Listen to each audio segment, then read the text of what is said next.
ഈ ഡെസേർട്ട് ഉണ്ടാക്കുവാനായിട്ട് നമുക്ക് വേണ്ടത് 1/2 കപ്പ് ഗോതമ്പ് പൊടി, 1/2 കപ്പ് കടലമാവ്, 2 table spoon milk powder, 1/4 teaspoon ഉപ്പ് കൂടി ഇട്ടിട്ട് നന്നായി ഒന്ന് മിക്സ് ചെയ്തെടുക്കുക.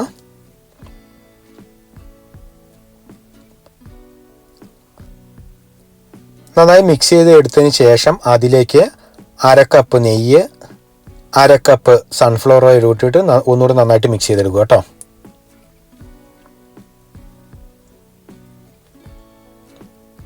ഇപ്പം നന്നായി മിക്സ് ചെയ്തെടുത്തിട്ടുണ്ട്.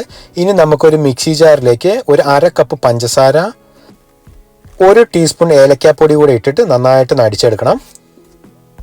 ഇനി നമുക്ക് വേണ്ടത് കുറച്ച് കാഷ്യൂ നട്ടാണ്. അതൊന്ന് ഇട്ടതിന് ശേഷം ഒന്ന് ജസ്റ്റ് ഒന്ന് ഇടിച്ചെടുക്കുക. നമുക്ക് ഇതുപോലത്തെ ഒരു ട്രേ വേണം കേട്ടോ, ഒന്ന് ഈ ഡെസേർട്ട് ഒന്ന് നല്ല ഷേപ്പിലൊന്ന് സെറ്റ് ചെയ്തെടുക്കാൻ വേണ്ടിയിട്ട്. ഏത് പാത്രമാണോ വീട്ടിലുള്ളത് അതിനനുസരിച്ച് സ്ക്വയർ ആയാലും റെക്ടാങ്കിൾ ആയാലും ഏതായാലും ഇങ്ങനത്തെ ഒരു പാത്രം. ഇനി ഫ്ലെയിം ഓൺ ചെയ്ത് മീഡിയത്തിൽ വെക്കുക. എന്നിട്ട് ഇത് ഇളക്കി കൊടുക്കുക. നല്ല ഡാർക്ക് ബ്രൗൺ ആകുന്നവരെ അതിനുശേഷം ഓഫ് ചെയ്യുക. അത് കഴിഞ്ഞ് നമ്മൾ നേരത്തെ അരച്ച് വെച്ചിരിക്കുന്ന പഞ്ചസാര ഇതിലിട്ടിട്ട് മിക്സ് ചെയ്തെടുക്കുക. അത് നന്നായി മിക്സ് ആയതിനു ശേഷം അതിലേക്ക് നമ്മൾ നേരത്തെ ഇടിച്ചു വെച്ചിരിക്കുന്ന കാഷ്യൂ നട്ട് ഇട്ടിട്ട് ഒന്ന് ഇളക്കി കൊടുക്കുക.